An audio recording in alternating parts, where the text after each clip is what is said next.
Chilli powder ಸಖತ್ ಖಾರ ಬಣ್ಣ ಮತ್ತು ರುಚಿ ಆಚಿ ಚಿಲ್ಲಿ ಪೌಡರ್. ಕನ್ನಡದ ದೊಡ್ಡ reality show Bigg Boss season 12ಕ್ಕೆ ಬಿಗ್ ಶಾಕ್ ನಿನ್ನೆ ಸಂಜೆನೆ ಎದುರಾಯಿತು. ಕಾರಣ ಒಂದಷ್ಟು ನಿಯಮಗಳ ಉಲ್ಲಂಘನೆ ಆಗಿದೆ ಅನ್ನುವಂಥ ಕಾರಣಕ್ಕೆ ಈ ಒಂದು ಜಾಲಿವುಡ್ ಸ್ಟುಡಿಯೋಸ್ಗೆ ಬೀಗ ಹಾಕಲಾಗಿದೆ.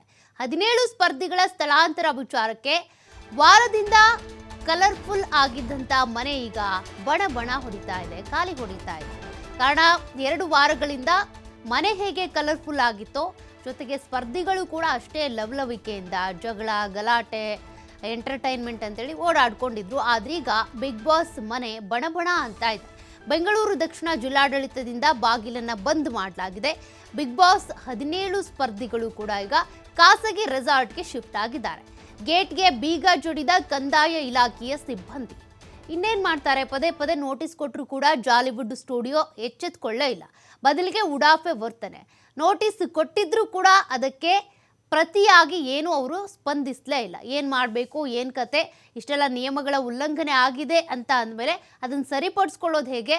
ಜೊತೆಗೆ ನೀರನ್ನು ಸಂಸ್ಕರಣೆ ಮಾಡಿ ಮೋರಿಗೆ ಬಿಡಬೇಕಾಗಿತ್ತು, ಬಿಡ್ತಾ ಇಲ್ಲ. ಎಲ್ಲ ರೀತಿಯಲ್ಲೂ ಕೂಡ ಪೊಲ್ಯೂಷನ್ ಮಾಡಲಾಗ್ತಾ ಇತ್ತು ಜಾಲಿವುಡ್ ಸ್ಟುಡಿಯೋಸ್ ವತಿಯಿಂದ.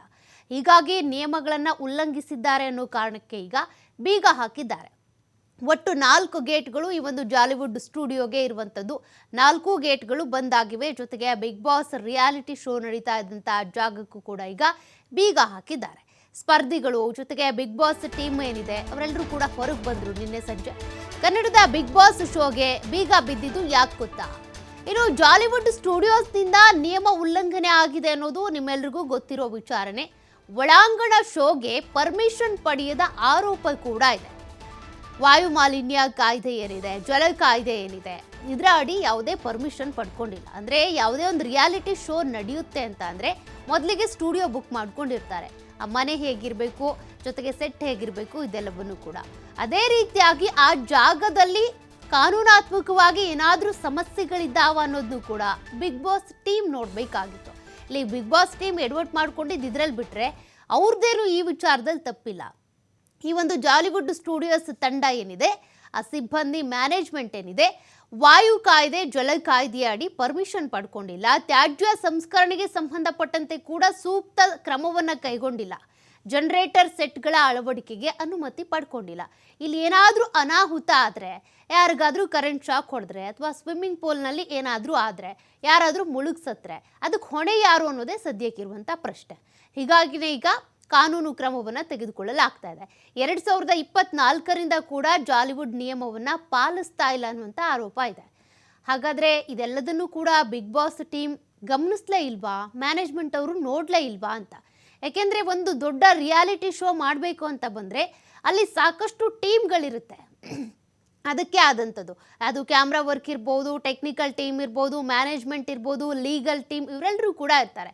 ಲೀಗಲ್ ಟೀಮ್ ಒಮ್ಮೆ ವಿಚಾರಿಸಲೇಬೇಕಾಗಿತ್ತು ಜಾಲಿವುಡ್ ಸ್ಟುಡಿಯೋದ ಸ್ಥಿತಿ ಹೇಗಿದೆ, ಜೊತೆಗೆ ಅವರು ಎಲ್ಲ ನಿಯಮಗಳನ್ನು ಪಾಲಿಸ್ತಾ ಇದ್ದಾರಾ ಅಥವಾ ಕಾನೂನು ಉಲ್ಲಂಘನೆ ಮಾಡ್ತಿದ್ದಾರಾ ಅಂತ.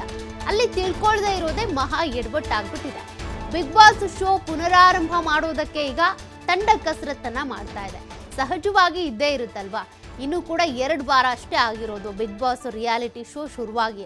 ಅಷ್ಟರಲ್ಲೇ ಇಂತಹ ಶಾಕ್ ಅಂತ ಅಂದರೆ ಹೈಕೋರ್ಟ್ ಕದ ತಟ್ಟೋದಕ್ಕೆ ಅಂತ ಈಗ ಜಾಲಿವುಡ್ ಸ್ಟುಡಿಯೋ ಚಿಂತನೆ ನಡೆಸ್ತಾ ಇದೆ. ಇನ್ನು ಇವತ್ತು ಜಾಲಿವುಡ್ ಸ್ಟುಡಿಯೋಸ್ನಿಂದ ಅರ್ಜಿಯನ್ನು ಹಾಕ್ತಾರೆ. ತ್ವರಿತ ವಿಚಾರಣೆಗೆ ಮನವಿ ಮಾಡಲಿರುವಂಥ ಜಾಲಿವುಡ್ ಅಂದರೆ ಒಂದಷ್ಟು ಅಗ್ರಿಮೆಂಟ್ಸ್ ಆಗಿರುತ್ತೆ, ಇಷ್ಟು ದಿನಗಳ ಕಾಲ ನಮಗೆ ಈ ಸ್ಟುಡಿಯೋ ಬೇಕು ಅಂತ. ಬಿಗ್ ಬಾಸ್ ಟೀಮ್ ಈ ಜಾಲಿವುಡ್ ಸ್ಟುಡಿಯೋದೊಂದಿಗೆ ಒಂದು ಅಗ್ರಿಮೆಂಟ್ ಮಾಡ್ಕೊಂಡಿರ್ತಾರೆ. ಅವ್ರಿಗೂ ಈಗ ಒತ್ತಡ. ಯಾಕೆಂದರೆ ರಿಯಾಲಿಟಿ ಶೋ ನಡೀತಾ ಇದ್ದಂಥ ಜಾಗ, ಅವ್ರಿಗೆ ಬೇರೆ ಕಡೆ ಶಿಫ್ಟ್ ಆಗಬೇಕು ಅಂದರೆ ಟೈಮ್ ಬೇಕು. ಸ್ಪರ್ಧಿಗಳು ಕಂಗಾಲಾಗಿರ್ತಾರೆ. ಜನರು ಕೂಡ ಆಡಿಯನ್ಸ್ ನೋಡ್ತಾ ಇದ್ದವರಿಗೆ ಏನಾಗಬೇಡ, ಇಲ್ಲಿ ಏನು ನಡೀತಿದೆ ಹಾಗಾದರೆ ಅನ್ನೋಂಥ ಕ್ವಶನ್ ಮಾರ್ಕು. ಹಾಗಾಗಿ ಒಂದು ಅರ್ಜಿಯನ್ನು ಹಾಕ್ಕೊಳ್ತಾ ಇದ್ದಾರೆ. ಯಾಕೆಂದರೆ ಏನು ಬೀಗ ಹಾಕಿದ್ದಾರೆ ಅದಕ್ಕೆ ತಡೆಯಾಜ್ಞೆ ಕೋರಿ. ಅರ್ಜಿ ತಿರಸ್ಕಾರ ಆಗ್ಬಿಡ್ತು ಅಂದರೂ ಕೂಡ ಇಲ್ಲಿ ಬಿಗ್ ಶಾಕ್ ಇದೆ. ಏನಾದರೂ ಅದನ್ನು ಸ್ವೀಕಾರ ಮಾಡಿದರೆ, ಪುರಸ್ಕಾರ ಮಾಡಿದರೆ ಬಿಗ್ ರಿಲೀಫ್ ಸಿಗುತ್ತೆ. ಅದ್ರ ಪ್ರಕಾರವಾಗಿ ಬಿಗ್ ಬಾಸ್ ನಡ್ಕೊಂಡು ಹೋಗುತ್ತೆ. ಇನ್ನು ಅರ್ಜಿ ತಿರಸ್ಕಾರ ಆದರೆ ಬಿಗ್ ಬಾಸ್ ಶೋಗೆ ಸಂಕಷ್ಟ. ಜಾಲಿವುಡ್ ಮಾಡ್ಕೊಂಡಿರುವಂಥ ಎಡವಟ್ಟಿನಿಂದಾಗಿ ಬಿಗ್ ಬಾಸ್ ಶೋಗೂ ಕೂಡ ಕುತ್ತು ಬಂದಂತೆ ಕಾಣಿಸ್ತಾ ಇದೆ. ಬಾಲಿವುಡ್ಗೆ 2 ಬಾರಿ ನೋಟಿಸ್, ಜಾಲಿವುಡ್ಗೆ 2 ಬಾರಿ ನೋಟಿಸ್ ಕೊಟ್ಟಿದ್ರು ಕೂಡ ಅಧಿಕಾರಿಗಳು ಕ್ಯಾರೆ ಅಂದಿಲ್ಲ. 2024 ಮಾರ್ಚ್ ಹಾಗೂ ಜೂನ್ನಲ್ಲಿ 2 ಬಾರಿ ನೋಟಿಸ್ ಬಂದಿದೆ. ನೋಟಿಸ್ ನೀಡಿದ್ರು ರಾಮನಗರ ಕಂದಾಯ ಅಧಿಕಾರಿಗಳು ಮತ್ತು ಕರ್ನಾಟಕ ಮಾಲಿನ್ಯ ಮಂಡಳಿಯಿಂದನೂ ಕೂಡ ನೋಟಿಸ್ ಬಂದಿದೆ. ಇದೆಲ್ಲವನ್ನೂ ಕೂಡ ಕ್ಲಿಯರ್ ಮಾಡ್ಕೋಬೇಕಾಗಿತ್ತು. ಏನೇನು ನಾವು ಉಲ್ಲಂಘನೆ ಮಾಡ್ತಾ ಇದ್ದೀವಿ, ಅದು ವಾಯು ಕಾಯ್ದೆ ಇರ್ಬೋದು, ಜಲ ಕಾಯ್ದೆ ಇರ್ಬೋದು, ಅದೇ ರೀತಿಯಾಗಿ ನೀರನ್ನು ಸಂಸ್ಕರಣೆ ಮಾಡಿ ಬಿಡ್ತಾ ಇಲ್ಲ ಅನ್ನುವಂಥ ಆರೋಪ, ಮತ್ತು ಅಲ್ಲಿ ಒಂದು ಅಡ್ವೆಂಚರ್ಸ್ ಪಾರ್ಕ್ನಲ್ಲಿ ಒಂದಷ್ಟು ಗೇಮ್ಗಳಿರುತ್ತೆ, ಅದರದ್ದೇ ಆದಂಥ ಸೆಟ್ ಇರುತ್ತೆ, ಅದೆಲ್ಲದಕ್ಕೂ ಸಂಬಂಧಪಟ್ಟಂತೆ ಮತ್ತು ಅಲ್ಲಿನ ಕಟ್ಟಡದ ನಕ್ಷೆ ಏನಿದೆ ಅದನ್ನು ತೋರಿಸಿಲ್ಲ, ಅದಕ್ಕೂ ಅನುಮತಿ ಪಡ್ಕೊಂಡಿಲ್ಲ, ಇದು ಅನಧಿಕೃತ ಕಟ್ಟಡ ಅನ್ನುವಂಥದ್ದು ಕೂಡ ಗಂಭೀರ ಆರೋಪಗಳಿದ್ದಾವೆ. ಇದೆಲ್ಲವನ್ನು ಕ್ಲಿಯರ್ ಮಾಡಿಕೊಂಡು ಬಿಗ್ ಬಾಸ್ನವರಿಗೆ ಈ ಸ್ಟುಡಿಯೋವನ್ನು ಇವರು ಕೊಡಬೇಕಾಗಿತ್ತು, ಜಾಲಿವುಡ್ ಸ್ಟುಡಿಯೋನವರು. ಆದರೆ ಅಲ್ಲಿ ಎಡವಟ್ಟು ಮಾಡ್ಕೊಂಡಿದ್ದಾರೆ. ಬಿಗ್ ಬಾಸ್ ಶೋ ಕೂಡ ಈಗಾಗಲೇ ಆರಂಭ ಆಗಿ 2 ವಾರ ಆಗಿತ್ತು. ಈಗ ಬಿಗ್ ಬಾಸ್ ಶೋಗೆನೆ ಜಾಲಿವುಡ್ ಸ್ಟುಡಿಯೋಸ್ನಿಂದಾಗಿ ಸಂಕಷ್ಟ ಎದುರಾಗಿದೆ. ಮತ್ತಷ್ಟು ಡೀಟೇಲ್ಸ್ ಕೊಡ್ತಾರೆ ಪ್ರತಿನಿಧಿ ಸಂತೋಷ್. ಈಗಾಗಲೇ ಬಿಗ್ ಬಾಸ್ ಶೋ ನೋಡ್ತಾ ಇದ್ದಂಥ ಆಡಿಯನ್ಸ್ಗೆ ಒಂದು ಗೊಂದಲ ಶುರುವಾಗಿದೆ. ಮೊದಲನೇದಾಗಿ ಬಿಗ್ ಬಾಸ್ ಶೋ ನಡೆಯೋದೇ ಇಲ್ವಾ ಅಂತ, ಶಿಫ್ಟ್ ಆದರೂ ಬೇರೆ ಕಡೆ ಆಗುತ್ತಾ, ಎಷ್ಟು ದಿನಗಳು ಬೇಕಾಗುತ್ತೆ ಅಂತ. ಕಾನೂನಾತ್ಮಕವಾಗಿ ಇವತ್ತು ಏನಾಗಬಹುದು, ಅರ್ಜಿ ಹಾಕೊಳ್ತಾರೆ ಅನ್ನೋದು ಗೊತ್ತಾಗ್ತಾ ಇದೆ.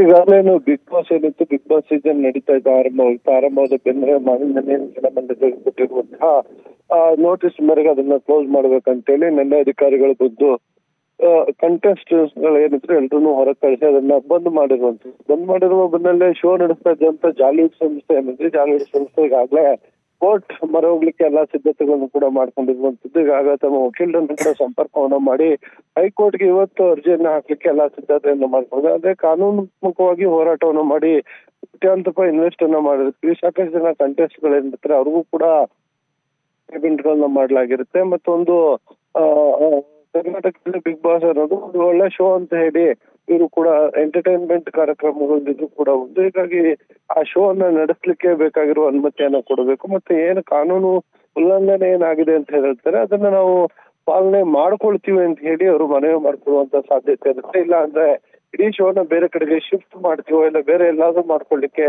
ಅವಕಾಶವನ್ನ ಮಾಡ್ಕೊಡಿ ಅಂತ ಹೇಳಿ ಮನವಿ ಮಾಡ್ಕೊಳ್ಳುವಂತ ಸಾಧ್ಯತೆ. ಇಲ್ಲಾಂದ್ರೆ ಈಗಾಗಲೇ ಶುರು ಮಾಡಿರೋ ಹಿನ್ನೆಲೆಯಲ್ಲಿ ಕೋಟ್ಯಾಂತರ ರೂಪಾಯಿ ಹಣವನ್ನ ಇನ್ವೆಸ್ಟ್ ಮಾಡಿರ್ತೀವಿ.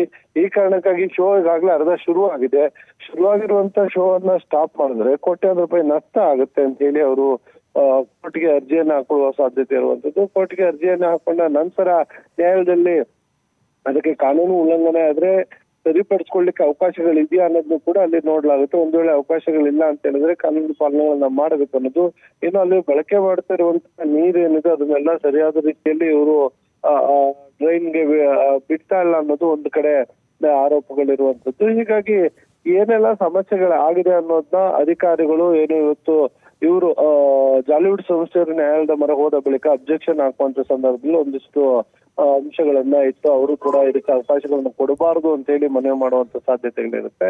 ಸೊ ಈ ಅರ್ಜಿಯನ್ನ ಹೈಕೋರ್ಟ್ ಅಡ್ಮಿಟ್ ಮಾಡ್ಕೊಳ್ಳುತ್ತಾ ಇಲ್ವಾ ಏನು ಅನ್ನೋದನ್ನ ಕಾಯ್ದು ಹೋಗುತ್ತೆ. ಇವತ್ತು ಇಂದು ಆ ಶೋ ಅನ್ನ ಕಂಟಿನ್ಯೂ ಮಾಡ್ಲಿಕ್ಕೆ ಅವಕಾಶವನ್ನ ಮಾಡ್ಕೊಡ್ಬೇಕು ಅಂತ ಕೇಳಿ ಇವತ್ತು ಮೊರೆ ಹೋಗ್ತಾ ಇರುವಂತದ್ದು.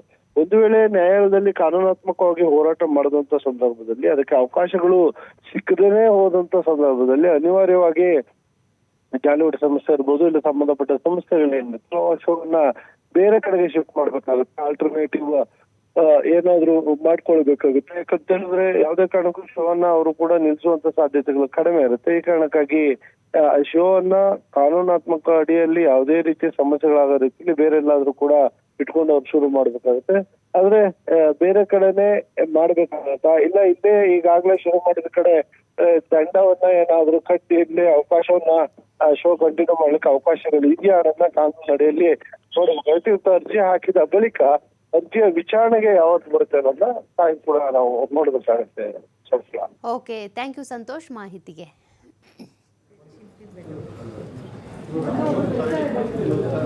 ಹಾಂ ಸರ್